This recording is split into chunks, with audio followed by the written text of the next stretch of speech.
Hello hello everyone, how are you all. कैसे हो सब? ठीक हो? चलो शुरू करते हैं। तो आज हमारा जो क्लास होगा वो लॉजिकल रीजनिंग का है। ठीक है, पहले लॉजिकल रीजनिंग ख़त्म कर लेते हैं क्योंकि ये थोड़ा सा टफ लग सकता है, हर किसी को नहीं, किसी किसी को। तो आज का जो टॉपिक होगा वो इनफॉर्मल और फॉर्मल फैलेसी के ऊपर होगा। ठीक है, स्ट्रक्चर देख लेंगे, लॉजिकल रीजनिंग का जो स्ट्रक्चर होता है वो कैसा होता है। उसके साथ कैटेगोरिकल सिलोजिज्म देख लेंगे। ठीक है ना, डिस्ट्रीब्यूटिव अनडिस्ट्रीब्यूटिव ये सब आज कवर कर लेंगे। ठीक है, तो मैं हूँ आपका टीचर प्रियंका दास। मैं एक रिसर्च स्कॉलर हूँ फ्रॉम यूनिवर्सिटी ऑफ बर्धमान। मैंने ग्रेजुएशन किया है मालदा वुमेंस कॉलेज से और पोस्ट ग्रेजुएट किया है from the university of Gour Banga. I have also qualified NET 2 times and WB SET and GATE. Okay, तो फिर चलो शुरू करते हैं। ओके, यस, तो पहले हम देख लेते हैं कि इनफॉर्मल फैलेसी कैसा होता है। ठीक है, अब देखो, पहले तो ये जानना होगा कि मैम पहले थोड़ा स्ट्रक्चर बता दीजिए कि लॉजिकल रीजनिंग क्या है। चलो बता देते हैं। ठीक है, देखिए, आपको लॉजिकली रीजनिंग करने का जो तरीका है वो थोड़ा सा समझना होगा। कैसे समझे? पहले तो ये समझ लीजिए कि ये सब कुछ ना एक स्टेटमेंट्स होता है। ठीक है, अब देखिए दो तरीके का स्टेटमेंट होता है। एक मिनट, मैं फ़ोन है ना वो वाइब्रेट कर दूँ। हाँ, अब देखिए जो स्टेटमेंट है वो दो तरीके का होता है। जो फॉर्मल स्टेटमेंट होता है ना, फॉर्मल स्टेटमेंट में आपको क्या मिलेगा? एक प्रॉपर स्ट्रक्चर मिलेगा। ठीक है, लॉजिकल रीजनिंग में ही फॉर्मल स्टेटमेंट आएगा और एक क्या आ जाएगा फॉर्मल स्टेटमेंट में? Formal fallacy. ठीक है, और इसमें क्या आ जाएगा? Informal fallacy. अब देखिए, फैलेसी खुद ब खुद नहीं होता है। फैलेसी का मतलब होता है कि ये गलत है। फैलेसी का अगर आप हिंदी अगर मतलब जानना चाहे, if you want to know the meaning of fallacy, that is something which is wrong. Okay, जो रूल्स के अंदर नहीं आता है। क्लियर? अब देखिए, फॉर्मल स्टेटमेंट या फॉर्मल फैलेसी में आपको स्ट्रक्चर मिलेगा प्रॉपर। इसमें प्रीमाइस 1 आएगा, पहले एक सेंटेंस आएगा, उसके बाद प्रीमाइस 2 आएगा जो दूसरा सेंटेंस होगा, और इस दो सेंटेंस से आप एक कंक्लूजन लेकर आते हो। ठीक है, तीसरा सेंटेंस, ऐसे एक स्ट्रक्चर बनता है। लेकिन इनफॉर्मल फैलेसी में 2-3 लाइन होता है जिसे पढ़कर आपको समझना होगा कि ये कहने की क्या कोशिश कर रहा है और उसके ऊपर आपको फैलेसी ड्रॉ करना होगा। इतना तक क्लियर है ना? ठीक है, अब जैसे देखिए यहाँ पर अगर मुझे लिखना होगा तो कुछ इस तरीके का लॉजिक आपने सुना होगा, देखा भी होगा आपने। अगर आपने क्वेश्चन पेपर अपना देखा है तो देखा भी होगा। जैसे कि देखिए, all dogs are cats. Clear? All cats are snakes. So conclusion क्या आ जाएगा? All dogs are snakes. ऐसा कुछ स्ट्रक्चर आप लोगों ने देखा है? तो ये होता है फॉर्मल फैलेसी। फॉर्मल फैलेसी आपको इस तरीके का स्ट्रक्चर देखने को मिलेगा, उसमें से आपको बोलना होगा कि ये सही हुआ है या फिर गलत हुआ है। जो कंक्लूजन इन लोगों ने निकाला है वो सही है या गलत है। पर इनफॉर्मल फैलेसी में स्टेटमेंट्स होता है। ठीक है, और उस स्टेटमेंट्स को पढ़ के आपको बोलना होता है कि ये कौन से फैलेसी हो सकता है।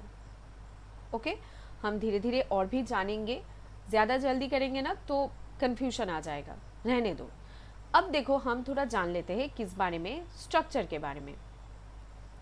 हमने ये पढ़ लिया, ऐसा होता है, तो यही इम्पोर्टेंट है, आपको यही जानना है। ठीक है, ये तो बस इनफॉर्मल फैलेसी आप थोड़ा रट लोगे तो आ जाएगा, लेकिन सबसे ज़्यादा काम इस टाइप के स्ट्रक्चर से ही आते हैं।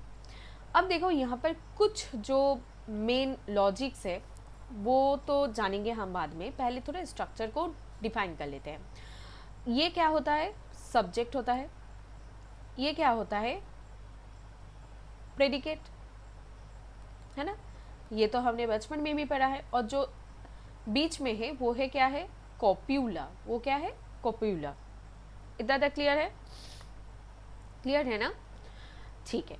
अब देखो प्रीमाइस 1 और प्रीमाइस 2, इसे हम क्या बोलता है? प्रीमाइस 1, प्रीमाइस 1, ठीक है। दूसरा वाला क्या बोलता है? हम क्या बोलते हैं? हम प्रीमाइस 2। मेरा हिंदी बहुत ज़्यादा खराब है तो उससे जज मत करो, ठीक है। जो समझाने की कोशिश कर रही हूँ वो समझ लो। अब देखो बीच में जो कॉमन वर्ड आते हैं ना, जैसे कि कैट्स, तो इसे हम क्या बोलेंगे? कैट्स को हम बोलेंगे जो वर्ड कॉमन आएगा।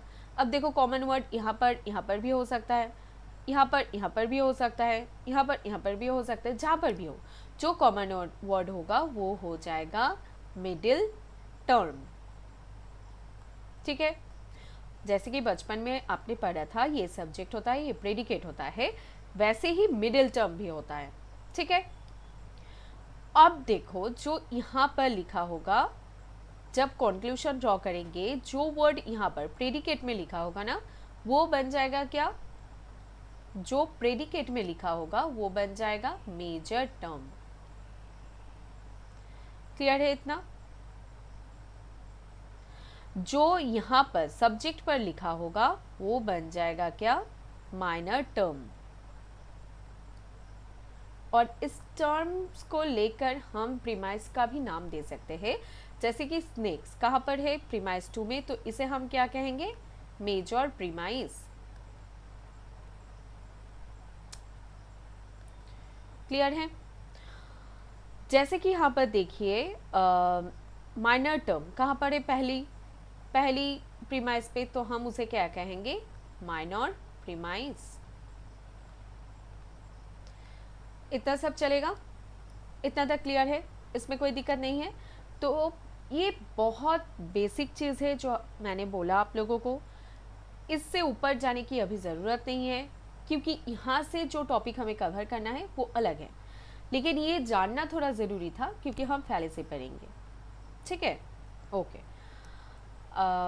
तो चलो शुरू करते हैं। तो चलो हम पहले देख लेते हैं कि फैलेसीज कितने तरीके का होता है, ठीक है। पहला जो तरीका होता है वो होता है इनफॉर्मल फैलेसी। इनफॉर्मल फैलेसी के टाइप्स जो है वो एक बार देख लेते हैं। पहला एम्बिग्विटी, है ना, फैलेसी ऑफ एम्बिग्विटी। दूसरा वाला क्या होगा? फैलेसी ऑफ एम्बिग्विटी हो गया। दूसरा वाला क्या होगा? Fallacy of relevance. क्लियर? तीसरा वाला क्या हो गया? Fallacy of defective induction. Clear? चौथा वाला क्या होगा? Fallacy of presumption. Clear? Okay, अब देखो इसके जो सब टाइप्स है वो हम पढ़ लेते हैं, है ना। अब इसे याद रखने का तो एक तरीका आप लोगों को पता ही होगा कि कुछ नहीं है, बस पढ़ना है, लेकिन इनके जो सब टाइप्स है उसे याद रखने के लिए कोशिश करेंगे कि कुछ स्टोरीज बना ले ताकि बहुत जल्दी याद रख पाए। पहले लिख लेते हैं, ठीक है, इनके जो नाम है वो लिख लेते हैं, उसके बाद उसे याद करने की कोशिश करेंगे। जैसे कि देखिए एम्बिग्विटी के अंदर पहले आप लिख लीजिए। देखिए क्रोनोलॉजी यहाँ से पूछा नहीं जाएगा तो उसकी चिंता मत कीजिए, बस आपको याद रखना है इन लोगों का नाम, क्योंकि नाम अगर याद रहेगा तो आपको मतलब आप पहचान भी पढ़ेंगे, पहचान भी कर पाएंगे, है ना। जो स्टेटमेंट्स दिया जाएगा उसे आप पहचान भी पाएंगे। तो एम्बिग्विटी हो गया पहला। उसके बाद देखिए यहाँ पर पहला जो होता है एम्फी बोली। क्लियर? दूसरा वाला होता है फैलेसी ऑफ एक्सेंट। ओके, तीसरा फैलेसी ऑफ पहला हो गया एम्फीबोली, दूसरा हो गया फैलेसी ऑफ एक्सेंट, तीसरा वाला हो गया फैलेसी ऑफ डिविजन, चौथा वाला हो गया fallacy of composition, and last का जो होगा क्या? Fallacy of इक्विवोकेशन।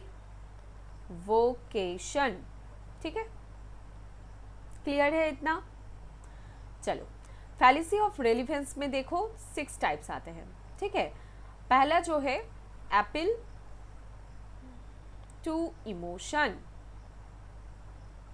पहला जो है एपिल टू इमोशन, एड पॉप्यूलम। हाँ, दूसरा वाला नाम भी याद रखना आपको पड़ेगा, क्योंकि क्या होता है कभी कभी वो लोग ऐसे कहते हैं कि दूसरा वाला भी नाम दे दे। ठीक है, आर्ग्यूमेंट अगेंस्ट द पर्सन,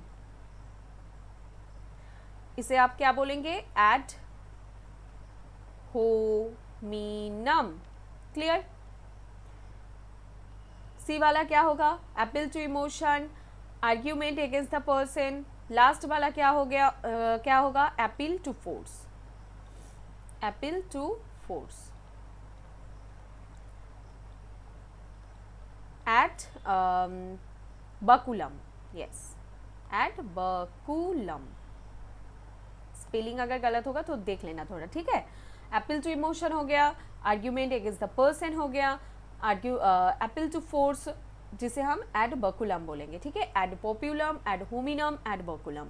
अब देखो एपिल टू फोर्स जो है ना वो 2 तरीके के होते हैं। पहला होता है सर्कमस्टेंशियल, और दूसरा वाला होता है एपिल टू फोर्स में एक सर्कमस्टेंशियल होता है और एक होता है ठीक है, थोड़ी देर बाद बोलती हूँ, याद नहीं आ रहा है, मैं भी भूल जाती हूँ ना, इतना सारा नाम है। तो appeal to emotion, argument against the person, appeal to force, उसके बाद होता है द रेड हेयरिंग, एंड तीसरा वाला लास्ट का जो होता है, लास्ट नहीं, ये स्ट्रॉ मैन। ठीक है, फैलिसी ऑफ स्ट्रॉ मैन। और 6 का हो गया missing the point, missing the point. Clear? इतना तक याद रहेगा? ठीक है, ओके। चलो डिफेक्टिव इंडक्शन में चलते हैं। यहाँ पर देखो, अपने यहाँ पर पहला क्या होगा?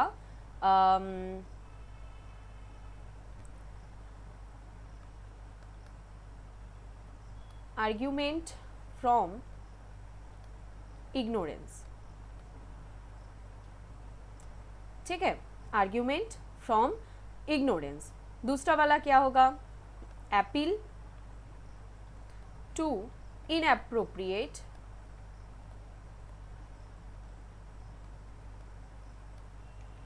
appeal to inappropriate authority, argument from ignorance, appeal to inappropriate authority, false cause,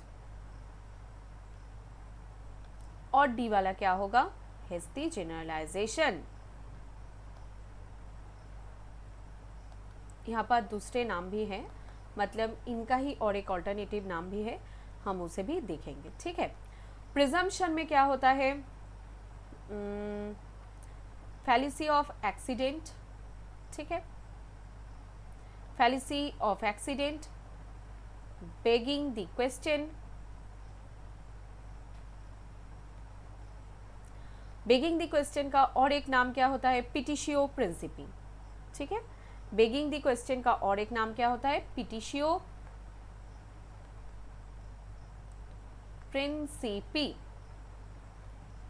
okay, तीसरा वाला क्या होता है? एक्सीडेंट हो गया, बेगिंग द क्वेश्चन हो गया, उसके बाद कॉम्प्लेक्स क्वेश्चन, उसके बाद क्या हो गया? Complex question. क्लियर है इतना? पहले तो ये जो चार्ट यहाँ पर आप देख रहे हो ना, इसे अपने नोटबुक में नोट कर लो, क्योंकि ये बहुत ज़्यादा ज़रूरी है। अगर आप इसे नहीं कर पाएंगे ना, तो मतलब इसे आपको याद रखना है, इसे आपको किसी भी तरह से याद रखना ही है, कोई दूसरा और ऑप्शन है नहीं आपके पास। ठीक है, चलो शुरू करते हैं। अब देखो फैलिसीज ऑफ एम्बिग्विटी, यहाँ पर जो आप देख रहे हो ना, एक मिनट रुक जाओ, पहले ये चेंज कर लेते हैं, इंक चेंज कर लेते हैं, ठीक है। हाँ, यहाँ पर देखो फैलिसीज ऑफ एम्बिग्विटी में आपको इक्विवोकेशन मिलेगा, एम्फीबोली मिलेगा, एम्फीबोली मिलेगा, उसके बाद एक्सेंट मिलेगा, कॉम्पोजिशन मिलेगा, एंड लास्ट वाला एप्पल टू इमो, ये तो दूसरा वाला आ गया, ठीक है। लेकिन देखो जो पहला वाला है फैलिसीज ऑफ एम्बिग्विटी, ये वाला, इसे आप कैसे याद रखोगे और समझोगे कैसे कि कौन सा फैलिसी कैसे आ रहा है, तो इसे पहले थोड़ा जानने की कोशिश करते हैं। तो पहला जो हेडिंग होगा हमारा फैलिसी ऑफ एम्बिग्विटी, क्लियर। अब देखो फैलिसी ऑफ एम्बिग्विटी में पहले कैसे हम जानते हैं, पहला क्या आप लोगों ने पढ़ा, एम्फीबोली, एम्फीबोली। तो आप इसे ऐसे याद रखो कि आपका एक ही एम है, आपकी एम का फिलोसॉफी भी एक ही है। कहाँ जाना है आपको, कहाँ जाना है आपको, दार्जिलिंग जाना है। कहाँ जाना है आपको, दार्जिलिंग घूमने जाना है, ठीक है। लेकिन जब आप दार्जिलिंग घूमने गए तो वहाँ के जो एक्सेंट है वो आपको समझ में नहीं आया, ठीक है। वहाँ पर बहुत सारे लोग कौन सी भाषा में बातें कर रहे थे, नेपाली, वहाँ के लोकल भाषा बोल रहे थे। तो अपने उन्हें क्या कर दिया, आपने कहा कि ये तो सारे इंडियंस है ही नहीं, ये क्या नहीं है, ये सारे इंडियंस है ही नहीं, ये तो नेपाली है, चाइनीज़ है। तो आपने उन्हें डिवाइड कर दिया, फैलिसी ऑफ डिविजन। किसके ऊपर बेस करके कर दिया, लैंग्वेज के ऊपर बेस करके कर दिया, ठीक है। लेकिन फिर पड़ी आपको बहुत सारी पिटाई, सब मरने लगे आपको कि क्या बोल रहे हो, हम इंडियंस ही है, हम इंडिया में ही रहते हैं, हमारे दिल में इंडिया ही बसता है। लेकिन हम जो है थोड़ा अलग दिखते हैं आप लोगों से, जो बातें करते हैं वो थोड़ा अलग करते हैं। फिर आपने क्या कर दिया, उन लोगों से माफ़ी मांगी और कॉम्पोजिशन कर दिया, मतलब सबको एक साथ जोड़ दिया, ठीक है, कि हम सब भाई भाई, ओके, हम सारे क्या है, हम सारे के सारे इंडियंस है ना। फिर आपने उन्हें इक्वली ट्रीट किया, फैलिसी ऑफ इक्विवोकेशन। इतना तक क्लियर है, इतना समझ में आ गया, क्या आप ऐसे याद रख लोगे, ठीक है। देखिए अब ये मैराथन सेशंस है ना, तो मैं कोशिश करूँगी कि जल्द से जल्द जो है क्लासेस थोड़ा ख़त्म कर दूँ, क्योंकि ज़्यादा टाइम लूँगी ना फिर आप लोगों को भी ऐसा लगेगा मैम बहुत ज़्यादा वक्त ले रहे हो आप, ठीक है। अब देखो पहले क्रोनोलॉजी, मतलब जो याद करने का तरीका है उसे थोड़ा याद कर लो, इक्विवोकेशन, ठीक है, इतना याद रहेगा, क्लियर है। चलो अब देखो इनके थोड़े एग्जाम्पल्स देख लो। पहला का क्या हमने पढ़ा, एम्फीबोली। एम्फीबोली का मतलब क्या होता है, देखो sentence means two different things at once, sentence means two different things at once. सोचो कि कुछ ऐसा आप बोल रहे हो जो दो मतलब आपको दिखाई दे रहा है, ठीक है। कुछ ऐसा आपने बोल दिया जिसका दो मतलब आए, तो उसे आप क्या कहेंगे, एम्फीबोली में लेकर आएंगे। थोड़ा कलर चेंज कर लेते हैं, हाँ ये क्या करेंगे, one sentence and two meanings. देखो बस कीवर्ड लिख लो, ठीक है, नहीं तो फिर रिवीजन के बाद बहुत ज़्यादा दिक्कत होगी। अब देखो उसके बाद हमने क्या पढ़ा, फैलिसी ऑफ एक्सेंट। जैसे कि देखो meaning of a statement changes based on which word is emphasized or how the tone of voice is used. I didn't take your money, I didn't take your money, emphasis देखो कितना change हो गया है ना, I didn't take your money, ठीक है, I didn't take your money, देखो यहाँ पर थोड़ा मैं खुद का एग्जाम्पल देती हूँ, क्योंकि यहाँ पर जो लिखा है ना वो मैं समझा नहीं पाऊंगी। अब देखो फैलिसी ऑफ एक्सेंट पे क्या होता है, जो सेंटेंस होता है ना वर्ड पर एम्फसिस दिया जाता है, ठीक है। तो कुछ दिनों पहले जब मेरे भाई के साथ बैठी थी ना, तो वो कह रहा था कि तुम्हें पता है जादवपुर यूनिवर्सिटी एशिया में फर्स्ट है मैकेनिकल इंजीनियरिंग में। ओके, तो मैं क्या सोचने लगी कि इसका मतलब क्या हुआ, इसका मतलब ये बोल रहा है क्या कि पूरे एशिया में जादवपुर यूनिवर्सिटी सबसे ज़्यादा बेस्ट है। लेकिन नहीं, वो कह रहा था कि Jadavpur university first in mechanical engineering in all over Asia. इसका मतलब क्या होगा कि जादवपुर यूनिवर्सिटी में पहला जो डिपार्टमेंट आया था वो मैकेनिकल इंजीनियरिंग आया था, और शायद ये इस एशिया का सबसे पहला मैकेनिकल इंजीनियरिंग हो। तो ये देखो वो सेंटेंस है कि बोल रहा था, लेकिन वो जो वर्ड का एम्फसिस था ना वो थोड़ा चेंज कर देता था, तो मुझे समझ में नहीं आता था। तो ऐसे ही वर्ड के ऊपर आप जोड़ दोगे एक्सेंट, वहाँ पर एक्सेंट का बहुत ज़्यादा मायने रखता है कि कैसे वो बोला जा रहा है, ठीक है। याद रहेगा इतना, वर्ड के ऊपर एम्फसिस रहेगा, क्लियर।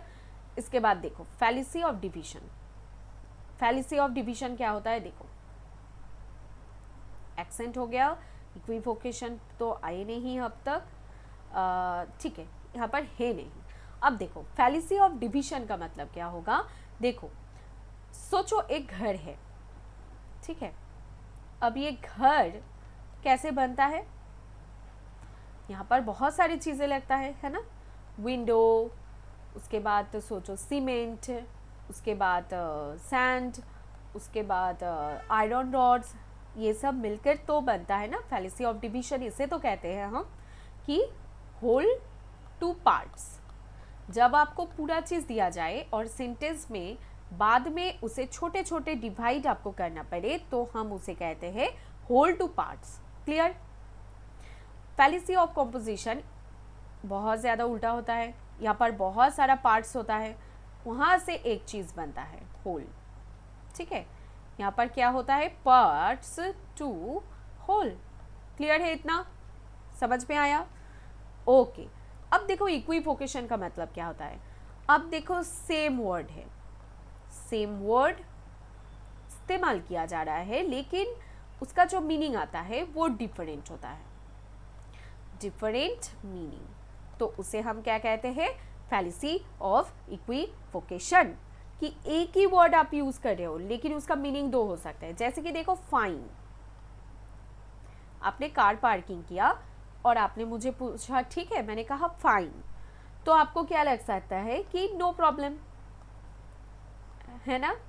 लेकिन वहाँ पर अगर आप कार पार्क करोगे तो आपको फाइन देना पड़ेगा, ये भी मतलब हो सकता है। तो देखो वर्ड एक ही है लेकिन मीनिंग दो निकल रहा है, तो इसे हम कहते हैं फैलिसी ऑफ इक्विवोकेशन, क्योंकि वर्ड तो एक ही आ रहा है लेकिन जो मीनिंग है वो दो बन रहा है, क्लियर रहेगा इतना।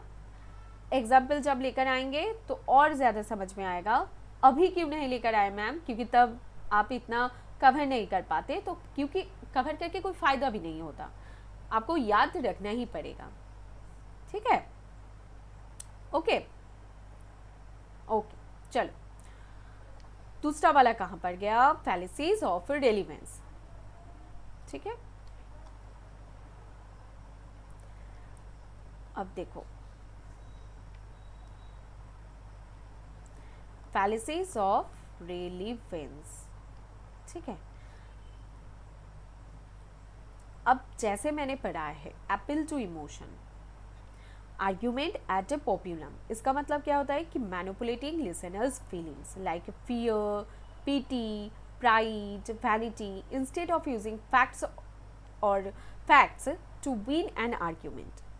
सोचो आपके साथ कुछ किसी का लड़ाई हो रहा है, ठीक है, पहला क्या हमने पढ़ा है, एट पॉपुलम, तो ये किसके साथ जुड़ा हुआ है, इमोशन के साथ। अब सोचो किसके साथ आपकी आर्ग्यूमेंट हो रहा है, किसके साथ आपकी क्या हो रहा है, आर्ग्यूमेंट। और आप उससे जीत नहीं पा रहे हो। आपने उन्हें बहुत सारा फैक्ट्स बोला, नहीं जीत पाए। आपने उसे बहुत सारा लॉजिक बोला, आप जीत नहीं पाए, है ना। तो आपको ये समझना है कि किसी को अगर हराना है तो आप उसे इमोशनली हर्ट करोगे, है ना। इमोशनली आप उसे क्या करोगे, हर्ट करोगे। तो क्या हो जाएगा कि वो फिर नहीं जीत पाएगा आपसे। तो इस तरीके का अगर कुछ सेंटेंस आपको मिल जाए जहाँ पर फियर हो, पीटी हो या फिर सॉरी हो, तो उसे आप क्या कहोगे, fallacy of ad populum means fallacy of appeal to emotion. Fallacy तो नहीं बोलते, अपील टू इमोशन बोलते हैं। दूसरा वाला क्या है, एड होमिनम। ये तो बहुत ज़्यादा आप लोगों को पता होना चाहिए, जिसे आप क्या कहते हो, बोलो एड होमिनम आप किसे बोलोगे। यहाँ पर देखो, against the person, attacking the character, background, physical traits of the person, making the argument instead of addressing the argument itself. ठीक है। अब देखो, क्लाइमेट थ्योरी ये बोल रहे थे और यहाँ पर आपने आर्ग्यूमेंट दिया, आप तो अनग्रेजुएटेड हो। ये एग्जाम्पल देखो, you can not believe this theory on climate change, he didn't even graduate from college. अब देखो, किसी को आप कुछ ऐसा बोल रहे हो कि हाँ, आप उसके बात मान ही नहीं सकते, वो ग्रेजुएट भी नहीं किया है। तो देखो, किसी के पास अगर नॉलेज है, ऐसा तो ज़रूरी नहीं है कि उसे बहुत ज़्यादा पढ़ना होगा। ज़रूरी है क्या? ज़रूरी नहीं है। उसके पास नॉलेज है लेकिन वो ग्रेजुएट नहीं है, तो आप उसे डिफेम करने के लिए उसे पर्सनली अटैक कर रहे हो, तो उसे आप क्या कहोगे, एड होमिनम कहोगे, अगेंस्ट द पर्सन। क्लियर है इतना? ओके।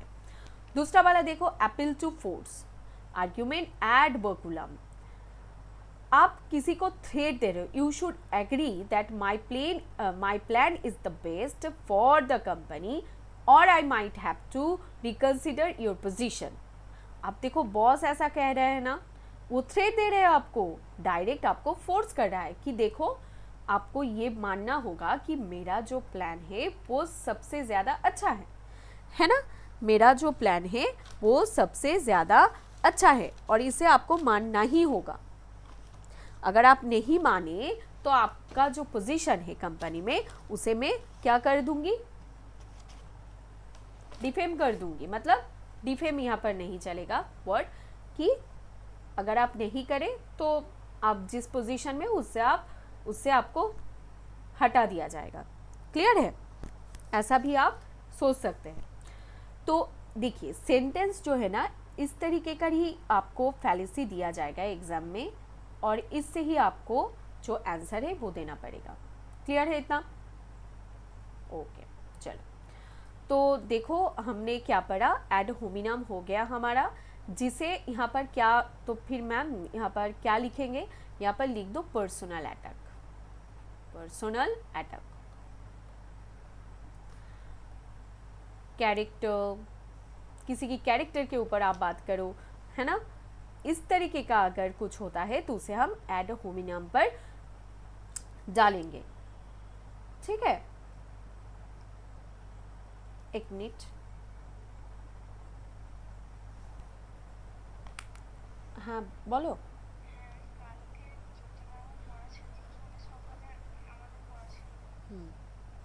হুম।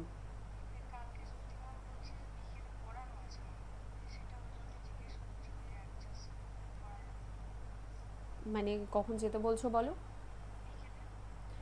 ওকে, ঠিক আছে, ঠিক আছে, নো প্রবলেম। ওকে ওকে।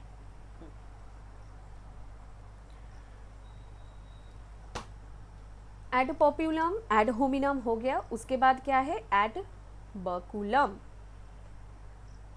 क्लियर रहेगा इतना?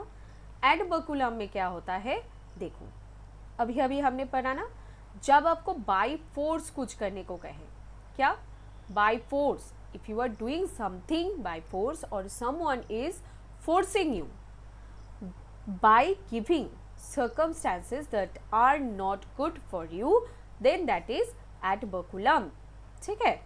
और ये पहला तो मैंने कह दिया था कि सर्कमस्टेंस के ऊपर बेस होता है, सर्कमस्टेंशियल। और दूसरा वाला क्या होता है, पहला तो सर्कमस्टेंशियल हो गया, दूसरा वाला क्या होता है, एब्यूसिव। क्लियर है इतना, ठीक है। एड पॉपुलम हो गया, एड होमिनम हो गया, एड बकुलम हो गया। 4 नंबर क्या होगा, यहाँ पर आप देख सकते हो रेड हेयरिंग, है ना। अब रेड हेयरिंग क्या होता है, देखो एग्जाम्पल देख लो, कहाँ गया, बेकिंग नहीं नहीं नहीं, ये नहीं, appeal to force, strawman, composition, accent, okay.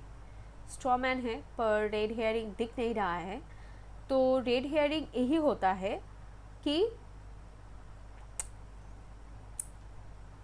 आप किसी को कुछ ऐसा बोल रहे हो जो बहुत ज़्यादा खराब है, यू नो, पर्सनल अटैक, ये भी कुछ सिमिलर ही होता है पर्सनल अटैक के साथ,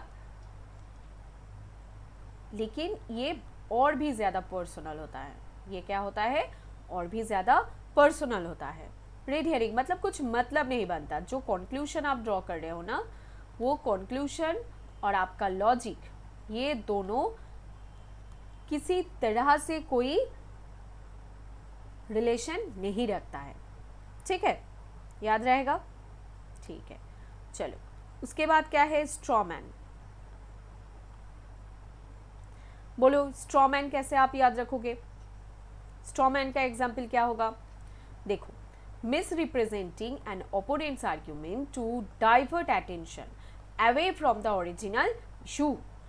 जो आर्ग्यूमेंट आप लोग कर रहे हो ना, जो आर्ग्यूमेंट आप दे रहे हो, जो ओरिजिनल इशू के साथ मिलता ही नहीं है, जो बात हो रही है, जो प्रॉब्लम आप लोगों ने क्रिएट किया है, या फिर जो प्रॉब्लम है, जो प्रॉब्लम आप लोग फेस कर रहे हो, उस प्रॉब्लम के साथ जिसका लॉजिक आप बोल रहे हो ना, या फिर दे रहे हो, वो मतलब तो बनता ही नहीं, मिस रिप्रेजेंटिंग कर दो, मिस रिप्रेजेंटिंग, क्लियर रहेगा इतना, जिसे आप मिस रिप्रेजेंट कर रहे हो।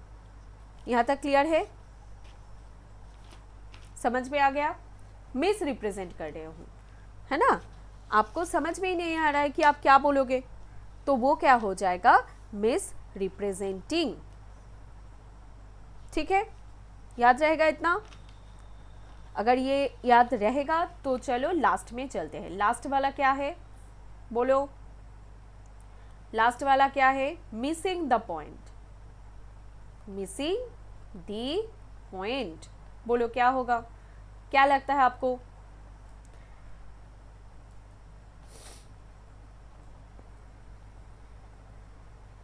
Missing the point. यहाँ पर देखो, इस फैलेसी में, इसके नाम में ही आपको पता चलेगा कि मिसिंग द पॉइंट का मतलब क्या होता है। क्या होता है मिसिंग द पॉइंट का मतलब, मिसिंग द पॉइंट का मतलब ये होता है कि जो आपको आर्ग्यूमेंट दिया जा रहा है ना, जो आर्ग्यूमेंट आपको दिया जा रहा है, उसके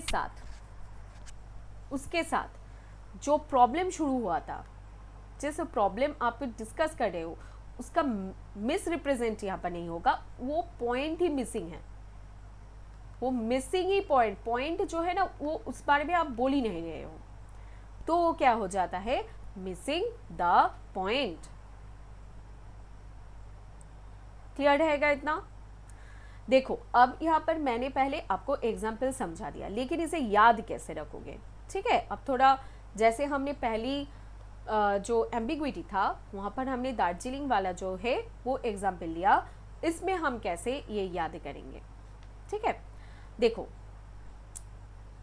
आपके जो वो है ना, वो क्या कहते हैं, वो जो आपके दिल में बसता है, थोड़ा उसके बारे में सोचो, ठीक है, तो ज़्यादा अच्छी तरीके से समझ में आएगा, ठीक है।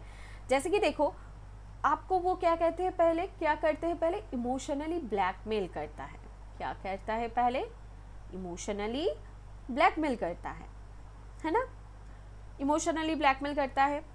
अब देखो यहाँ से ज़्यादा यहाँ पर आपको अच्छी तरह से समझ में आएगा। कहाँ लिखा नहीं लिखा क्या? चार्ट नहीं बनाया इस बार, चार्ट तो बनाया था हाँ। अब देखो आप उनसे बहुत ज़्यादा इमोशनली अटैच्ड हो, ठीक है, लेकिन उससे आपका सबसे ज़्यादा आर्ग्यूमेंट भी होता है, argument against the person you love, ठीक है। अब देखो आप जो आर्ग्यूमेंट है उसे जीतने के लिए आप क्या करते हो? आप उसे अब्यूज़ करते हो, ठीक है। अगर तुम ये नहीं करोगे तो मैं ये कर दूंगी, ये नहीं करोगे तो वो कर दूँ, सर्कमस्टांसेस उसे दे देते हो। देखो अब इसे ये करना है तो आपको ये करना पड़ेगा। तो वो कहता है अरे ये तो भाई रेड फ्लैग हो गया, ये क्या हो गया? रेड फ्लैग हो गया, रेड हेयरिंग। फिर आप क्या करते हो कि आप पुलिस में जाते हो कि नहीं मुझे इनके साथ नहीं रहना है, मुझे डिवोर्स चाहिए। फिर क्या होता है? वो बहुत ज़्यादा स्ट्रॉन्ग बन के आता है, बॉडी बना लेता है। हाँ, क्या करता है? बॉडी बना, बहुत ज़्यादा घटिया मैंने ड्राइंग बनाया है। बहुत ज़्यादा बॉडी बना लिया, स्ट्रॉन्ग मैन बन गया, फाइनेंशियली, इमोशनली। फिर आपने उन्हें मिस करना शुरू कर दिया, जिस वजह से आप लोगों का झगड़ा हो रहा था वो आप भूल ही गए, ठीक है। याद रहेगा इतना? चलो, तो इस तरह से एक स्टोरी बना लो ताकि आपको याद रहे, और ये बहुत ज़्यादा इम्पोर्टेंट है हाँ, क्योंकि याद मुझे भी नहीं रहता था, आप लोगों को पढ़ने के लिए मुझे याद करना पड़ा। तो फिर मैंने सोचा चलो कुछ तो स्टोरी बनाना पड़ेगा, नहीं तो मतलब ऐसे तो याद रखना पॉसिबल ही नहीं है ना। ये थोड़ा जान लो, डिफेक्टिव इंडक्शन वाला भी थोड़ा सुन लो। देखो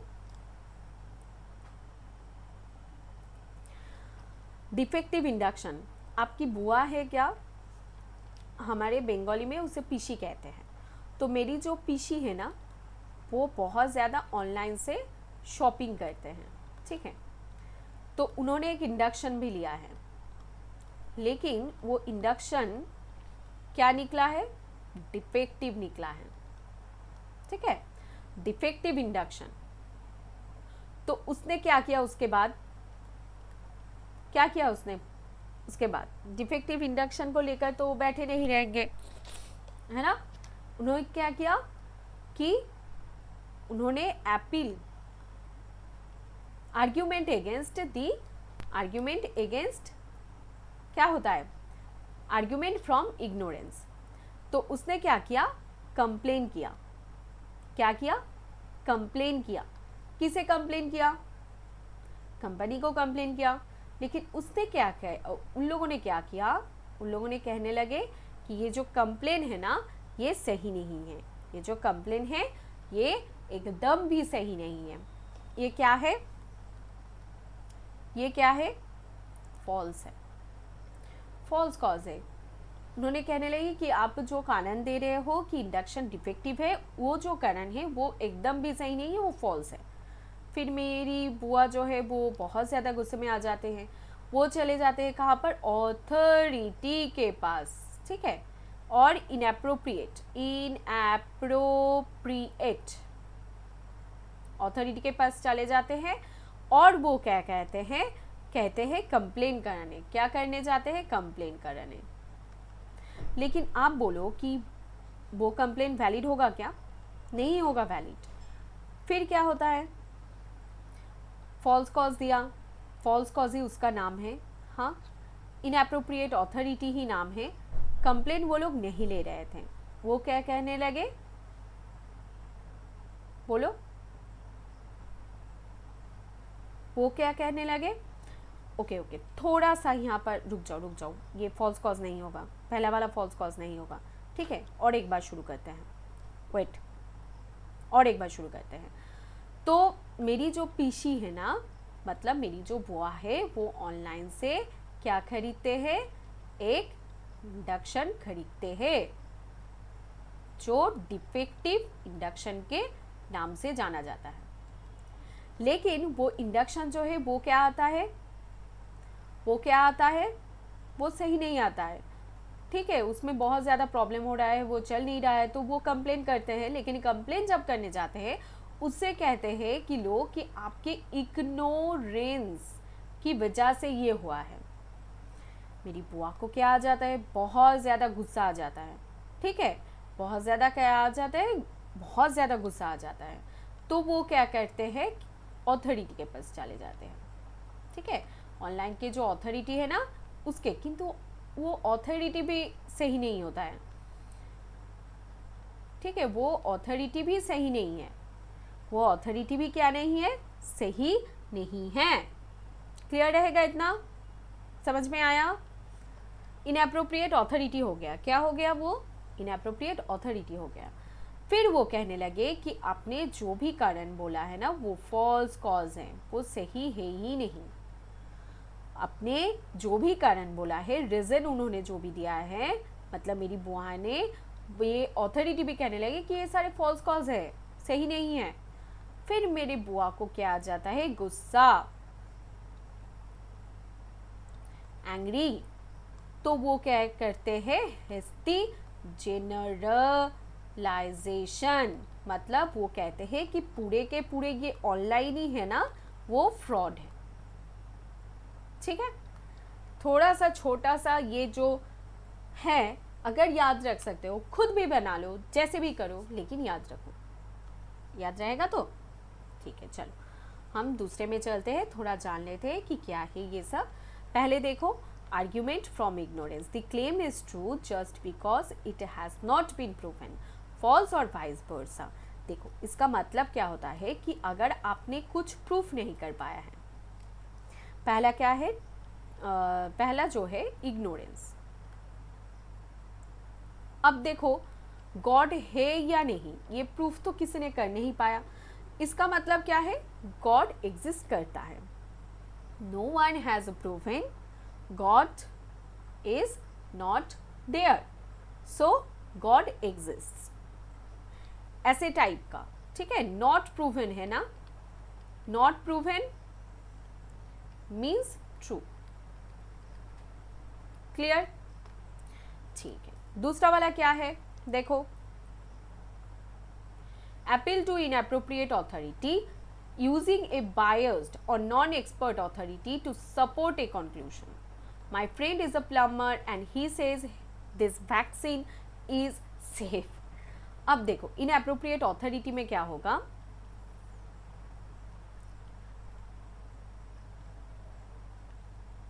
inappropriate authority, अब देखो बहुत सारे ऐसे सेलिब्रिटी है ना जो बहुत सारे एड्स करते हैं, जैसे कि देखो कुछ कुछ सेलिब्रिटी है जो कोलगेट की एड करते हैं। अब आप बोलो ना, उन्हें कोलगेट के बारे में क्या पता होगा, कुछ पता होता है क्या, नहीं, लेकिन हम उसे क्या मानते हैं, ट्रू। तो अब देखो इस तरीके का अगर कुछ होता है कि जिस अथॉरिटी के बारे में बोला जा रहा है या फिर जिस पर्सन के बारे में बोला जा रहा है उसके साथ कोई ताल्लुक ही नहीं है, किसका, जो पर्सन बोल रहा है, जिस बारे में बोल रहा है, तो उसे हम क्या कहते हैं, इनएप्रोप्रिएट अथॉरिटी, क्योंकि वो सही नहीं होता है ना। आप देखो ना, विराट कोहली बहुत सारे एड्स करते हैं, लेकिन विराट कोहली जितने भी सारे एड्स करते हैं, उन एड्स के साथ क्रिकेट के अलावा किसी दूसरे बारे में अगर वो बोल रहा है तो क्या वो एप्रोप्रिएट अथॉरिटी होंगे, जो वो बोल रहे होंगे क्या उसके साथ उनका कोई ताल्लुक होगा, नहीं होगा, तो इसे हम क्या कहते हैं, इनएप्रोप्रिएट अथॉरिटी, ठीक है। उसके बाद देखो क्या है, false cause, assuming a casual link where only a coincidental correlations exist. जैसे कि देखो बारिश हुआ इसलिए मैं अपना जो है वो वॉलेट भूल चुकी, लेकिन ऐसा होता नहीं है ना, आप कुछ ऐसा रीजन दे रहे हो जिसके कारण आप बोल रहे हो कि ये हुआ, ठीक है। जैसे कि पता नहीं, आज जब मैं सुबह आ रही थी तो किसी ने मेरे यहाँ पर टीका लगा कर चले गए, हाँ, जब मैं ट्रैवल कर रही थी ट्रेन से, तो मैं इतना स्लीपी थी भी नहीं कि मुझे पता ना चले कोई मुझे टीका लगा कर चले जाए, लेकिन मैं याद भी कर नहीं पा रही हूँ, तो मुझे क्या लग रहा है कि मैं इतना टायर्ड थी कि मेरे साथ ऐसा हुआ। अब समझ में तो आ नहीं रहा है कि किसने ऐसा किया है, तो देखो लॉजिक कुछ बन नहीं रहा है, मैं जो कारण दे रही हूँ ना, जो कॉज दे रही हूँ, तो उसके साथ कोई रीज़न नहीं है कि क्वांटिका लगा के गया या नहीं गया, तो उसे हम किस में डालेंगे, फॉल्स कॉज में डालेंगे। कुछ ऐसा कारण रीज़न में दे रही हूँ जिसके साथ जो हुआ है उसका कोई रिलेशन ही नहीं है, तो उसे हम किस में डालेंगे, फॉल्स कॉज में डालेंगे। ठीक है। लास्ट क्या होगा, हेस्टी जनरलाइजेशन। सोचो कि आप किसी टाउन में गए,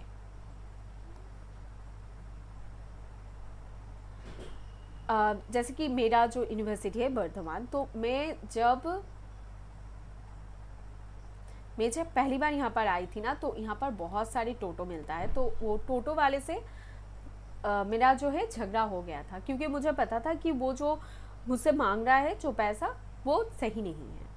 ठीक है। लेकिन ऐसा होते होते मुझे अभी तो ऐसा लगता है कि हर एक जो टोटो वाले जो होते हैं ना, वो अगर आपको ये सोच ले कि आप बाहर से हो ना, तो वो आपसे ज़्यादा पैसे लेंगे। तो पहले पहले मैं ऐसे जनरलाइज कर लेती थी, लेकिन अभी जो है वो मुझे पता है कि नहीं, सारे लोग ऐसे नहीं हैं। कुछ ऐसा मिल ही जाएगा आपको ज़िंदगी में चलते चलते, जो खुद कोशिश करते हैं कि किस तरह से ज़्यादा पैसा दिया जाए। ठीक है। ओके, चलो, तो डिफेक्टिव इंडक्शन जो है वो हो गया। लास्ट वाला जो है वो है प्रिजम्पशन, है ना। और 2-3 हैं, उसका स्लाइड शायद मैं आखिरी में ऐड किया है, देख लेते हैं, देखेंगे वो। ठीक है। जैसे यहाँ पर देखिए, फैलेसीज ऑफ प्रिजम्पशन में आता है फैलेसी ऑफ एक्सीडेंट। अब देखिए, one must always return borrowed items. अब देखिए यहाँ पर जो है, ये एक स्पेसिफिक केस में ये बोल रहा है ये किसने रूल बनाया, ठीक है, या फिर what you borrow. Circumstances make the general rule inapplicable, ignoring the exceptions, using a biased or non-expert authority to support a conclusion। नहीं, ये वाला नहीं होगा, ये वाला एग्जाम्पल नहीं देखिए, ये वाला आप देख सकते हैं कि फैलेसी ऑफ एक्सीडेंट। कुछ ऐसा होता है जो रूल्स के बाहर जाता है। फैलेसी ऑफ एक्सीडेंट में क्या होता है कि कुछ ऐसा लॉजिक आपने दिया जो क्या होता है, रूल्स नहीं मानते हैं। ठीक है, जो एक्सेप्शंस है, जो जनरल रूल है वो फॉलो नहीं कर रहा है, तो वो क्या हो जाएगा, फैलेसी ऑफ एक्सीडेंट हो जाएगा। उसके दूसरा वाला देखिए, begging the question, circular reasoning, petitio principii इसका नाम होता है। इसका मतलब क्या होता है मैम, इसका मतलब यही होता है कि आप कुछ बोल रहे हो ना, वो बार बार आप रिपीट करते हो सर्कुलर मोशन में, जिसे हम सर्कुलर रीजनिंग कहते हैं। जिसे हम क्या कहते हैं, सर्कुलर रीजनिंग। उसे हम पिटिशियो प्रिंसिपी कहते हैं। The soul is immortal because it can not die.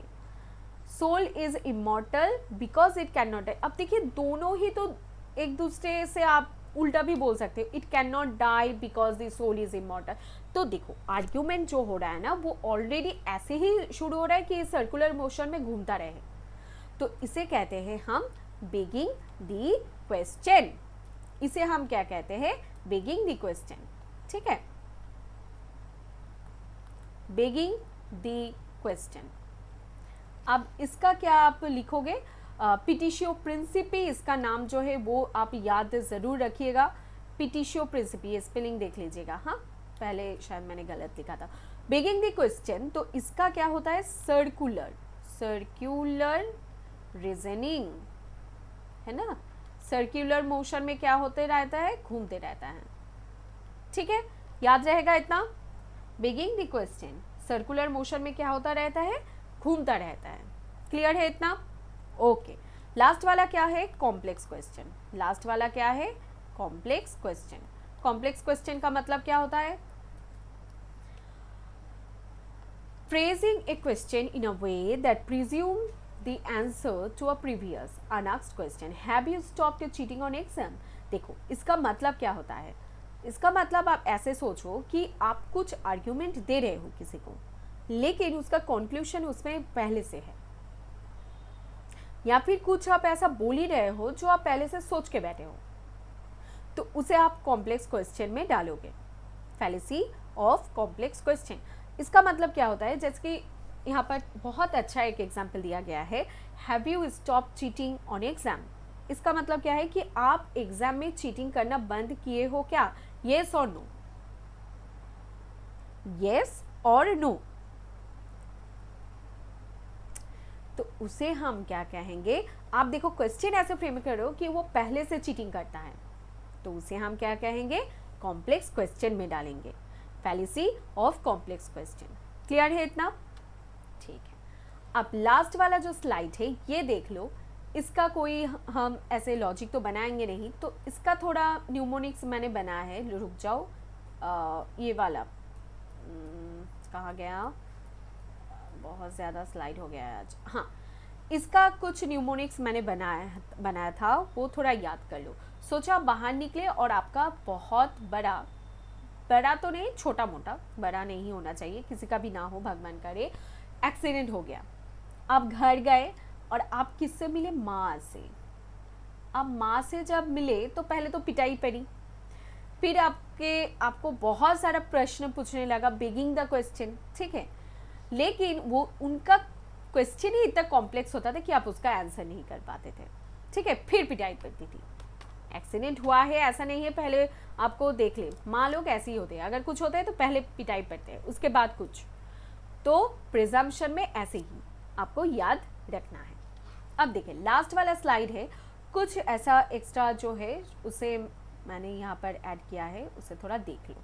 जैसे कि फैलिसी ऑफ डाइकोटोमी, ईदर और अगर दिख जाए, ओनली टू दिख जाए, forced choice, black and white, ऐसा कुछ अगर दिख जाए तो उसे हम फॉल्स डाइकोटोमी में रखते हैं। Argument deceptively simplifies options to only two extremes, black and white जो एक दूसरे के साथ एकदम ऑपोजिट होगा, ठीक है। ईदर और वाला अगर आ जाए, अगर ऐसा सेंटेंस मिलता है जहां पर आप ईदर और देख रहे हो ना, तो वो फॉल्स डाइकोटोमी में ही आ जाएगा। फैलिसी ऑफ संक कॉस्ट क्या होता है, देखिए एक इकोनॉमिक टर्म है, इसका मतलब होता है कि अगर कुछ बिजनेस चालू कर रहे हो ना, अगर उसमें आपको कोई प्रॉफिट नहीं हो रहा है लेकिन उस पर आप पैसे डालते जा रहे हो, तो उसे हम कहते हैं fallacy of sunk cost. Wasted investment, staying the course, superior resources in too deep or bad project, ठीक है। अब मैम ये हम समझेंगे कैसे, देखिए ये सारे जितने भी एग्जाम्पल्स है ना, वो जब हम PYQs लेकर आएंगे तो वहाँ पर आप अच्छी तरह से समझ जाओगे, अभी बस थोड़ा याद रखने की कोशिश करो। 2QQ फैलिसी, अब देखिए हाइपोक्रेसी की भी एक सीमा होती है। एड होमिनम आप देख रहे हो ना, एड होमिनम, पर्सनल अटैक, तो देखिए ये सारे ना ऑल्टरनेटिव्स ही है, जितने भी आप पढ़े अभी तक उसके ऑल्टरनेटिव्स ही है। तो आपको याद इसलिए रखना है कि क्या होता है, देखिए एड होमिनम अगर दिया नहीं तो आप 2QQ फैलिसी दे दिया तो आप याद नहीं कर पाओगे, है ना, तो ये थोड़ा याद रख लेना। और इनका नाम जो है ना तो ये याद रह जाता है, ये एक अच्छी चीज़ है इनका, ठीक है। अब देखो ये पेरेंट्स है, ये खुद सिगरेट पी रहा है और बच्चों को कह रहे हैं कि मत पियो, ऐसा तो होगा नहीं ना, होगा क्या, नहीं होगा।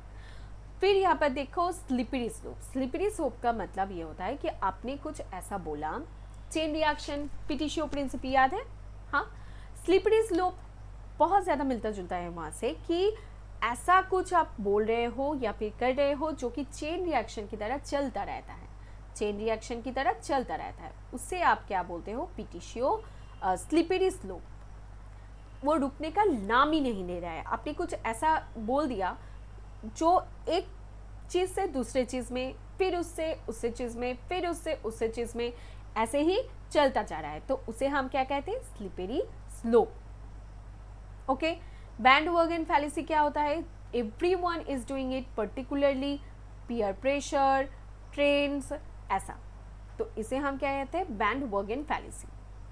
Arguing a claim is true just because it is popular, इसे हम क्या कहते हैं, बैंडवागन फैलिसी। क्लियर है इतना, मतलब सभी लोग, भेड़ चाल, भेड़ चाल याद रखो, यहां पर आप क्या याद रखो, भेड़ चाल, ठीक है, सभी कह रहे हैं तो हम भी करेंगे, याद रहेगा। तो लास्ट के स्लाइड में जितने भी सारे एक्स्ट्रा हमने पढ़े उसे एक बार देख लेते हैं। पहले हम पढ़े फॉल्स डाइकोटोमी, ईदर और, ब्लैक एंड व्हाइट, मतलब बहुत ही ज़्यादा ऑपोजिट लिखा होता है जो स्टेटमेंट रहता है, ठीक है। फिर आया स्लिपरी,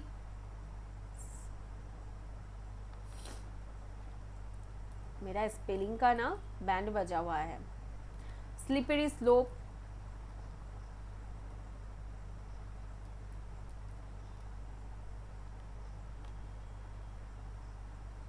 एक मिनट इसे इरेज करके लिख लेते हैं।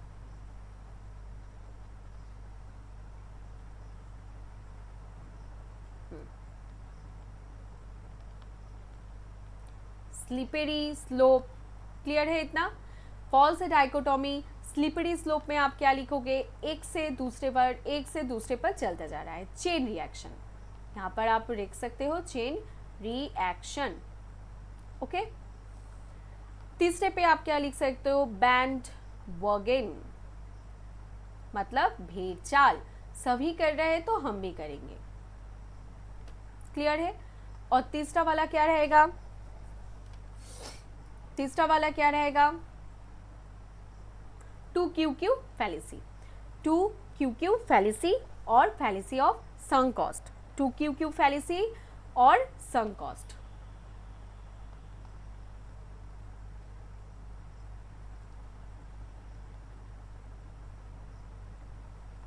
हाइपोक्रेसी, क्लियर है इतना। 5 नंबर क्या रहेगा, संक कॉस्ट,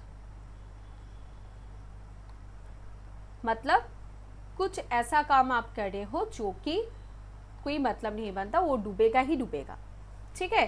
कुछ ऐसा आर्गुमेंट आप दे रहे हो कि वो डूबेगा ही डूबेगा, ठीक है।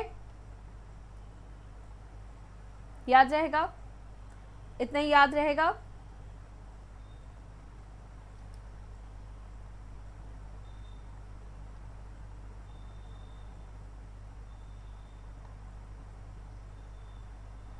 To quoque fallacy, okay, ठीक है। तो हमने इनफॉर्मल फैलेसी जो है वो कवर कर लिया है। अब हम क्या शुरू करेंगे, फॉर्मल फैलेसी, ठीक है। चलो, फॉर्मल फैलेसी में जाने से पहले हमें क्या समझना होगा कि हमें distribution and undistribution, distributive terms and undistributive terms के बारे में थोड़ा जानना है, ठीक है, ओके।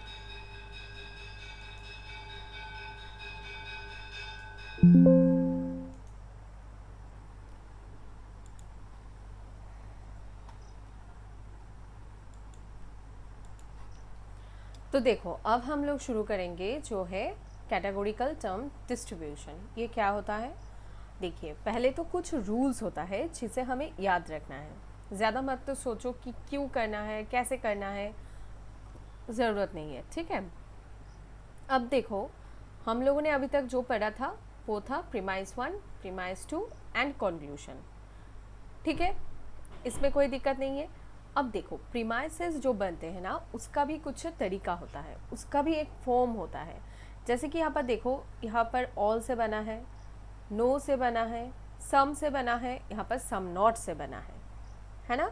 यहाँ पर चारों फॉर्म्स आपको देखने को मिल रहा है। तो अब हम जानेंगे इनके टाइप्स के बारे में। ऑल क्या होता है, नो क्या होता है, सम क्या होता है, सम नॉट क्या होता है, क्लियर है। अब देखो, यहाँ से ही हमें अच्छी तरीके से पता चलेगा। अब देखो, ऑल जो होता है मतलब सब कुछ, और यहाँ पर कोई नो नेगेटिव आपको दिख नहीं रहा है, तो यूनिवर्सल एफर्मेटिव हो गया। नो का मतलब होता है यूनिवर्सल नेगेटिव, सम का मतलब होता है पर्टिकुलर एफर्मेटिव, और सम नॉट का मतलब होता है पर्टिकुलर नेगेटिव। इतना तक क्लियर है आपको, क्लियर है ना। चलिए ठीक है। अब देखो ए ई आई ओ, बस ये एक चार्ट जो है ना थोड़ा बना लेना। ए को हम क्या बोलते हैं, ऑल, मतलब ये क्या होता है, यूनिवर्सल एफर्मेटिव, ठीक है। ई को हम क्या बोलते हैं, नो। ये क्या होता है, यूनिवर्सल नेगेटिव। ए ई आई ओ, आई क्या होता है, सम। आई क्या होता है, सम। इसे हम क्या बोलते हैं, यूनिवर्सल पर्टिकुलर एफर्मेटिव सम। कुछ चीज़ों के बारे में बोल रहा है, पूरा नहीं, कुछ चीज़ों के बारे में बोल रहा है, इसीलिए पर्टिकुलर एफर्मेटिव। यहाँ पर देखो ये बोल रहा है सम नॉट, इसका मतलब क्या होता है, पर्टिकुलर नेगेटिव। क्लियर है। अब देखो दूसरा वाला देखो अब देखो ए ई आई ओ, इसे हम कैसे समझेंगे, ए ई आई ओ। अब देखो ए और ओ एकदम ऑपोजिट होता है ना। ए एंड ओ क्या होता है, ऑपोजिट होता है। वैसे ही ई और आई जो है वो बिल्कुल अपने से ऑपोजिट होता है। समझ में आ रहा है, ठीक है। अब देखो यहाँ पर क्या होता है, हम समझेंगे कौन सा डिस्ट्रीब्यूटिव है, कौन सा डिस्ट्रीब्यूटिव नहीं है, ठीक है। यहाँ पर ये जो देख रहे हो ना, सब्जेक्ट और प्रेडिकेट, यहाँ पर कौन सा सब्जेक्ट और प्रेडिकेट डिस्ट्रीब्यूटिव है, कौन सा नहीं है, वो समझेंगे। सब्जेक्ट यहाँ पर क्या लिखेंगे, प्रेडिकेट, ठीक है। अब देखो ए और ओ ऑपोजिट है, ए और ओ ऑपोजिट है, इसका मतलब ऑल, और यहाँ पर क्या लिखना होगा, सम नॉट, ठीक है। ऑल का जो सब्जेक्ट होता है वो क्या होता है, डिस्ट्रीब्यूटिव होता है या अनडिस्ट्रीब्यूटिव होता है। ऑल का जो सब्जेक्ट है वो डिस्ट्रीब्यूटिव होता है मैम, जो प्रेडिकेट है वो अनडिस्ट्रीब्यूटिव होता है, ठीक है। याद रहेगा। ऑल का जो सब्जेक्ट है वो डिस्ट्रीब्यूटिव होता है, जो प्रेडिकेट है वो अनडिस्ट्रीब्यूटिव होता है। तो सम नॉट एकदम ऑपोजिट है, तो क्या होगा, ऑपोजिट कर दो। सम नॉट का सब्जेक्ट क्या हो जाएगा, अनडिस्ट्रीब्यूटिव हो जाएगा, और जो प्रेडिकेट होगा वो क्या हो जाएगा, डिस्ट्रीब्यूटिव हो जाएगा। क्लियर है, इतना समझ में आ रहा है क्या, वेरी गुड। उसके बाद देखो ऑल एंड सम नॉट हो गया। उसके बाद क्या आता है, नो एंड सम, नो और सम। अब देखो नो डॉग्स आर कैट्स, तो यहाँ पर कोई भी टर्म तो डिस्ट्रीब्यूटिव हो ही नहीं रहा है, दोनों ही अनडिस्ट्रीब्यूटिव है, क्योंकि आप तो ना ही कर रहे हो ना, है ना। दोनों ही क्या हो गया, डिस्ट्रीब्यूटिव हो गया, सॉरी, दोनों ही क्या हो गया, डिस्ट्रीब्यूटिव हो गया। नो कैट्स आर डॉग्स, दोनों ही क्या हो गया, डिस्ट्रीब्यूटिव हो गया। अब देखो नो कैट्स आर डॉग्स। अब देखो आप यहाँ पर भी और यहाँ पर भी दोनों ही टर्म से क्या कर सकते हो, डिस्ट्रीब्यूशन कर सकते हो। दोनों ही टर्म से क्या कर सकते हो, डिस्ट्रीब्यूशन कर सकते हो, ठीक है। जैसे कि देखो 100% excluded from B, 100% excluded from A, मतलब क्या है, दोनों में कोई रिलेशन ही नहीं है, दोनों में क्या है, कोई रिलेशन नहीं है। जब ऐसा हमें देखने को मिलता है तो वो पूरा का पूरा डिस्ट्रीब्यूटिव होता है। अगर कुछ भी इंक्लूड होता, जैसे कि अगर हम ये कहते कि सम कैट्स आर डॉग्स, कुछ कैट्स डॉग्स है, तो डॉग्स के अंदर क्या आ जाता, सम कैट्स आर डॉग्स, तो डॉग्स के अंदर क्या आ जाता, कैट्स आ जाता। तो देखिए ये इंक्लूडिंग हो जा, और जब ये इंक्लूडिंग हो जाता है तब आप उसे डिस्ट्रीब्यूशन कर ही नहीं पाओगे, आप डॉग से कैट्स को अलग नहीं कर पाओगे।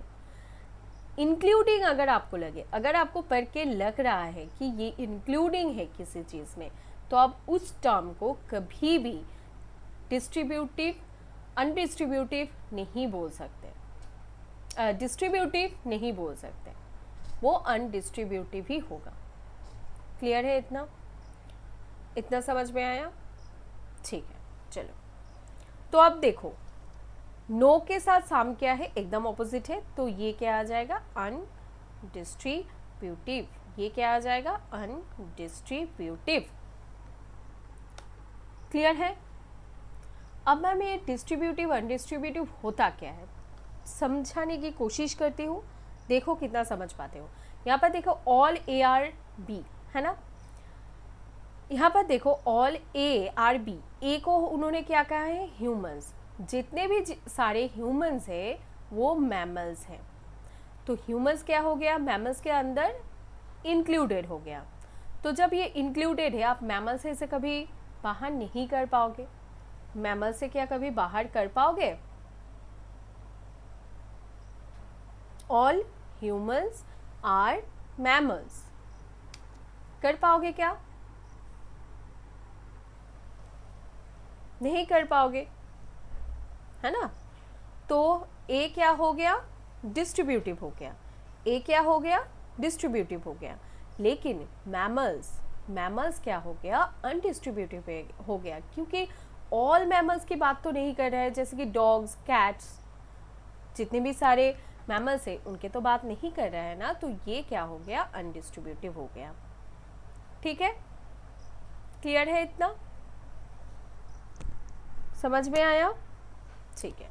सम ए आर बी, इसका मतलब क्या होता है, पर्टिकुलर एफर्मेटिव। प्रेडिकेट जो होता है वो अनडिस्ट्रीब्यूटेड होता है, सब्जेक्ट जो होता है वो भी अनडिस्ट्रीब्यूटिव होता है। ऐसा क्यों? Some A are B, some A are B, ये किसके साथ ऑपोजिट होता है, नो के साथ ऑपोजिट होता है। क्यों दोनों ही अनडिस्ट्रीब्यूटिव है? क्योंकि देखो जितने भी सारे टीम्स हैं उसमें से कुछ गेमर्स हैं, जितने भी सारी गेमर्स हैं उसमें से कुछ टीम्स हैं, तो ये दोनों ही ना एक दूसरे के अंदर इंक्लूडेड है, तो हम इसे डिस्ट्रीब्यूट नहीं कर पाएंगे, ये अनडिस्ट्रीब्यूट होगा। ठीक है, क्लियर रहेगा? सम ए आर नॉट बी, इसका मतलब क्या है, पर्टिकुलर नेगेटिव। इसका मतलब क्या है, पर्टिकुलर नेगेटिव। ये किसके साथ ऑपोजिट हो रहा है, ऑल के साथ। सब्जेक्ट जो है वो अनडिस्ट्रीब्यूटिव है, सब्जेक्ट जो है all, some penguins are not birds, 100% excluded from the defined penguin. So predicate क्या हो गया, डिस्ट्रीब्यूटेड हो गया। Some penguins are not birds, some क्या हो गया, सम पेंगुइन्स क्या हो गया, सब्जेक्ट क्या हो गया, अनडिस्ट्रीब्यूटेड हो गया। ठीक है, कि जो अगर इतना सा भी किसी के अंदर इंक्लूड आपको लगता है तो वो क्या हो जाता है, अनडिस्ट्रीब्यूटेड हो जाता है। ठीक है, क्लियर है इतना? चलो और एक बार थोड़ा समझने की कोशिश करते हैं कि ऑल का सब्जेक्ट हम डिस्ट्रीब्यूटिव क्यों बोलेंगे और प्रेडिकेट को क्यों अनडिस्ट्रीब्यूटेड बोलेंगे। सम नॉट का वैसे ही नो का, सम नॉट का सब्जेक्ट क्यों अनडिस्ट्रीब्यूटिव बोलेंगे और प्रेडिकेट क्यों डिस्ट्रीब्यूटिव बोलेंगे। All humans are mammals. अब देखो मैमल्स के अंदर जो है ना और भी बहुत सारे ऐसे एनिमल्स आते हैं जिसे हम इंक्लूड कर सकते हैं, लेकिन वो नहीं है, है ना। मैमल्स के अंदर बस ह्यूमंस आ रहे हैं, ह्यूमंस पूरा का पूरा आ रहे हैं। ठीक है, जब 100% किसी चीज़ में आप देख सकते हो तो वो टर्म डिस्ट्रीब्यूटिव हो जाता है, लेकिन मैमल्स के अंदर तो 100% नहीं है ना इंक्लूडेड, तो ये क्या हो जाता है, अनडिस्ट्रीब्यूटिव हो जाता है। वैसे ही सम, यहाँ पर देख लो, some birds are not, some birds are not black. ठीक है, अब देखो सम बर्ड्स, वो क्या हो रहा है, सम बर्ड्स हो रहा है। अब देखो कुछ बर्ड्स के बोल रहा है, क्या यहाँ पर 100% आ रहा है, नहीं आ रहा है, 100% जब नहीं आएगा तो उसे हम अनडिस्ट्रीब्यूटिव ही बोलेंगे। लेकिन आर नॉट ब्लैक, लेकिन ब्लैक तो ब्लैक ही है, वो तो 100% ही होगा ना।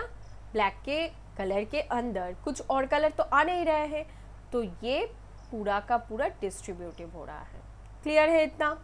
वैसे ही नो के, नो में देखो, नो डॉग्स आर कैट्स, यहाँ पर क्या हो रहा है कि कोई भी डॉग्स कैट्स है ही नहीं, कोई भी डॉग्स कैट्स है ही नहीं, एक दूसरे के अंदर इंक्लूड ही नहीं है, तो ये क्या होता है? अनडिस्ट्रीब्यूटिव होता है। ये क्या होता है? अनडिस्ट्रीब्यूटिव होता है। कैट्स भी क्या होता है? अनडिस्ट्रीब्यूटिव होता है। क्लियर है इतना? रहेगा। सम क्या हो रहा है? सम क्या हो रहा है? सम, अगर आप सम की बात करो क्या होगा? सम football players, what? Some football players are good. Some football players are good. Okay, अब देखो सम में क्या हो रहा है? सम कुछ, यहाँ पर पूरा तो आ नहीं रहा है, जहां पर ही पूरा नहीं आएगा वो अनडिस्ट्रीब्यूटिव होगा। ठीक है, जहां पर ही आपको लगेगा कि यहाँ पर पूरा का पूरा, सम कह रहे हैं ना, कुछ फुटबॉल प्लेयर्स अच्छे हैं, तो पूरा तो आ नहीं रहे हैं, तो ये क्या हो जाएगा? अनडिस्ट्रीब्यूटिव हो जाएगा। ये गुड क्या हो जाएगा? अनडिस्ट्रीब्यूटिव हो जाएगा। क्लियर है इतना? समझ में आया? डिस्ट्रीब्यूटिव अनडिस्ट्रीब्यूटिव समझ में आ गया क्या? ठीक है।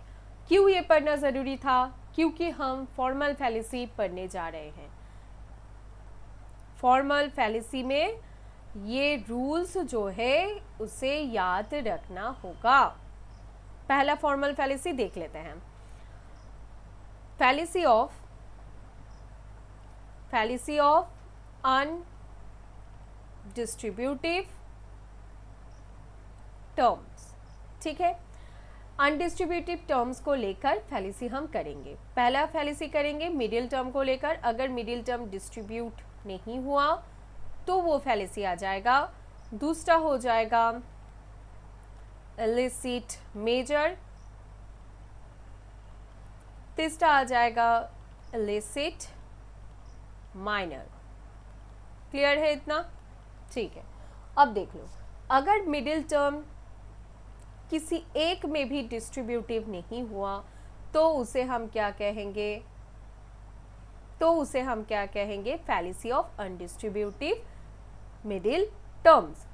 इलिसिट मेजर और फैलेसी ऑफ मेजर प्रीमाइस वो भी सेम है। अगर मेजर टर्म्स जो है वो डिस्ट्रीब्यूटिव नहीं हुआ तो वो आएगा। माइनर टर्म अगर डिस्ट्रीब्यूट नहीं हुआ तो वो इलिसिट माइनर या फिर फैलेसी ऑफ माइनर प्रीमाइस में आ जाएगा। क्लियर है इतना? अब कैसे ये समझेंगे मैम? ठीक है, एग्जाम्पल ले लेते हैं। ठीक है, अब देखो मिडिल टर्म को हमें डिस्ट्रीब्यूटिव में रखना नहीं है। ऑल का जो फर्स्ट टर्म होता है वो क्या होता है? डिस्ट्रीब्यूटिव होता है। तो यहाँ पर मिडिल टर्म हम रखेंगे ही नहीं, यहाँ पर रख देते हैं ऑल डॉग्स आर कैट्स। ये अनडिस्ट्रीब्यूटिव हो गया। अब देखिए नो में दोनों ही अनडिस्ट्रीब्यूटिव होता है। No cats are snakes. अब देखो दोनों मिडिल टर्म जो हमने लिखा यहाँ पर और यहाँ पर भी, दोनों ही किस में आ गया? अनडिस्ट्रीब्यूटिव में आ गया, है ना। लेकिन हमें क्या देखना है कि डिस्ट्रीब्यूटिव में उसे होना चाहिए था। तो ये कौन सा आ जाएगा? ये ए नंबर वाला, fallacy of undistributive middle terms. पूरा नाम क्या होगा? Fallacy of undistributive middle terms. Clear है? इलिसिट मेजर की अगर बात करेंगे तो क्या हो जाएगा? मेजर टर्म जो है ना, जैसे कि यहाँ पर हम क्या लिखेंगे? Then all dogs are snakes. अब देखो ये वाला स्नेक्स क्या हो गया, जो प्रेडिकेट में रहता है ना कंक्लूजन में, वो क्या हो जाता है, मेजर टर्म हो जाता है। जो सब्जेक्ट में रहता है वो माइनर टर्म हो जाता है। ठीक है, अब देखो मेजर टर्म है स्नेक्स, नो में आ रहा है, अनडिस्ट्रीब्यूटिव में आ रहा है, तो ये क्या हो जाएगा, fallacy of major term, fallacy of major premise. Clear है। अब देखो माइनर टर्म डॉग्स है, अब डॉग्स भी देखो अनडिस्ट्रीब्यूटिव में आ गया, तो ये क्या हो जाएगा, फैलिसी ऑफ माइनर टर्म और इलिसिट माइनर। क्लियर है। Fallacy of undistributive middle term, fallacy of क्या हो जाता है, undistributive middle term. Middle term must be distributed at least one premise. वैसे ही a term is distributed in the conclusion, it must have been distributed in its premise. वो कह रहा है कि conclusion में अगर डिस्ट्रीब्यूटिव है या नहीं है, उससे भी ज़्यादा इंपॉर्टेंट है कि प्रीमाइस में वो डिस्ट्रीब्यूटिव हो। ठीक है, समझ में आ रहा है। अब देखो exclusive premise, fallacy of exclusive premise, इसका मतलब क्या है, a valid syllogism can not have two negative premises. मतलब अब यहाँ पर देखो क्या बोल रहा है कि अगर दोनों ही नेगेटिव से शुरू हो रहा है ना, दोनों ही प्रीमाइसेस आप नेगेटिव से शुरू कर रहे हो, तो कंक्लूजन कुछ आएगा ही नहीं, नो कंक्लूजन। ठीक है, इस तरीके का अगर फैलिसी आप ड्रॉ कर रहे हो ना, तो वो गलत है। तो वो क्या आ जाएगा, fallacy of exclusive premises. Clear है। अब देखो चौथा वाला, fallacy of drawing N affirmative conclusion from A negative premises. A negative premises अगर प्लस या माइनस ऐसे समझ लो कि एक प्रीमाइस पॉजिटिव हुआ, दूसरा वाला नेगेटिव हुआ, तो कंक्लूजन क्या आएगा, नेगेटिव ही आएगा। पहला वाला नेगेटिव रहेगा प्रीमाइस और दूसरा वाला पॉजिटिव रहेगा, तो कंक्लूजन भी नेगेटिव आएगा। लेकिन अगर नेगेटिव ना करके अगर आप प्लस कर दो ना, तो वो नहीं चलेगा, वो क्या हो जाएगा, फैलिसी हो जाएगा। क्लियर है, समझ में आ रहा है।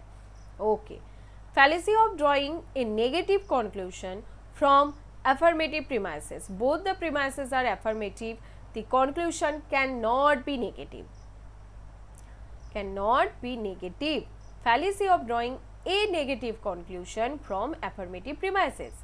अब देखो दोनों ही premises जो है वो पॉजिटिव है, लेकिन वहाँ से पॉजिटिव ही आएगा, वहाँ से जो कंक्लूजन होना चाहिए पॉजिटिव ही होना चाहिए, लेकिन अगर आप नेगेटिव ड्रॉ कर रहे हो तो वो गलत है। ठीक है, और दोनों नेगेटिव से कोई भी कंक्लूजन नहीं आता है। ये रूल्स, ये चारों रूल्स याद रहेगा या नहीं रहेगा, बता दीजिए। अगर एक प्रीमाइस पॉजिटिव हुआ, एक नेगेटिव हुआ, तो वहाँ से नेगेटिव प्रीमाइस आना चाहिए, कंक्लूजन आना चाहिए। यहाँ पर भी अगर एक नेगेटिव हुआ, एक पॉजिटिव हुआ, वहाँ से नेगेटिव आना चाहिए। पॉजिटिव आया तो वो रॉन्ग हो जाएगा। दोनों ही पॉजिटिव हुआ तो वहाँ से पॉजिटिव आएगा, दोनों ही नेगेटिव हुआ तो वहाँ से कोई भी कंक्लूजन नहीं आएगा। ठीक है, याद रहेगा। एग्जिस्टेंशियल फैलिसी का मतलब क्या होता है, अ पर्टिकुलर कंक्लूजन, जैसे कि some can not be drawn from two universal premises, all और नो। देखिए सिंपल सा यहाँ पर एक रूल वो लोग बोल रहे हैं कि अगर आप दोनों ही यूनिवर्सल प्रीमाइसेस चूज कर रहे हो ना, तो वहाँ से पर्टिकुलर आ ही नहीं सकता, वहाँ से पर्टिकुलर प्रीमाइस कंक्लूजन आ नहीं सकता। वैसे ही दोनों ही अगर पर्टिकुलर होता है तो वहाँ से यूनिवर्सल आ नहीं सकता। ठीक है, ऑपोजिट भी ट्रू होगा ना। वैसे पहला वाला ही होता है कि यूनिवर्सल अगर प्रीमाइसेस है तो वहाँ से पर्टिकुलर प्रीमाइस होता नहीं है, उसे हम एग्जिस्टेंशियल फैलिसी कहते हैं। समझ में रहेगा। और एक फैलिसी यहाँ पर आप देख लो, फैलिसी ऑफ फोर्थ टर्म। क्या, फैलिसी ऑफ फोर्थ टर्म। देखिए वैसे हमारा जो फॉर्मल फैलेसी का स्ट्रक्चर रहते हैं वहाँ पर तीनों टर्म रहते हैं, लेकिन अगर वहाँ पर आपको दिखाई दे रहा है कि एक चौथा वाला भी टर्म है तो उसे हम फैलेसी ऑफ फोर्थ टर्म कहेंगे। जैसे कि ऑल कैट्स आर डॉग्स, ठीक है, ऑल डॉग्स आर रैट्स। यहाँ पर डॉग्स तो होगा नहीं, यहाँ पर एक कम कर दीजिए, all snakes are rats, no cats are rats, ऐसा होता नहीं है। चारों टर्म होगा तो वहाँ से आप कुछ भी कंक्लूजन ही ड्रॉ नहीं कर पाएंगे, तो वो क्या हो जाता है, फैलेसी ऑफ फोर्थ टर्म, ठीक है, याद रहेगा। और क्या होता है, फैलेसी ऑफ डिवीजन, मतलब कुछ बहुत बड़ा से अगर छोटा सा कुछ पार्ट लेकर कुछ बना रहा है ना, तो उसे हम क्या कहते हैं, fallacy of division. I think ये सब फॉर्मल फैलेसी, इनफॉर्मल फैलेसी में हम ऑलरेडी कर चुके हैं, तो इसे हम यहाँ पर रिपीट नहीं करते हैं, फैलेसी ऑफ फोर्थ टर्म तक ही याद रखिएगा। रहेगा ना याद, रहेगा ना, ठीक है, ठीक है। ये यहाँ पर आप देख सकते हो बहुत सारे जो पीपीटीज़ है वहाँ पर दिया गया है, लेकिन मैं कहूँगा जितने भी सारे हैंड रिटन्स यहाँ पर मैंने समझाने की कोशिश की वो सब याद रख लो ताकि आपको ज़्यादा तकलीफ़ ना हो। वैसे तो इतना ही था आज का क्लास, आशा रखती हूँ कि आपको अच्छा लगा होगा। अगर अच्छा लगा है तो प्लीज़ इसे लाइक कर दो, शेयर कर दो, एक कमेंट कर दो, एक कमेंट तो कर ही सकते हो ना, एटलीस्ट थैंक यू मॉम मैमी लिख दो, मॉम कह रही थी, थैंक यू मैमी लिख दो तो अच्छा लगेगा, हमें भी इंस्पायर मिलेगा, इंस्पिरेशन मिलेगा कि चलो बच्चों की क्लासेस ले लेते हैं। So thank you so much, और देखते हैं, कोशिश करते हैं, भगवान के पास प्रे करती हूँ कि मैं 45 डेज़ का जो मैराथन का मैंने प्रॉमिस किया है उसे ले लूँ ताकि आपकी मदद हो जाए। थैंक यू सो मच, आप लोगों से मिलते हैं बाद में किसी दूसरी क्लास में, एंड सी यू, बाय।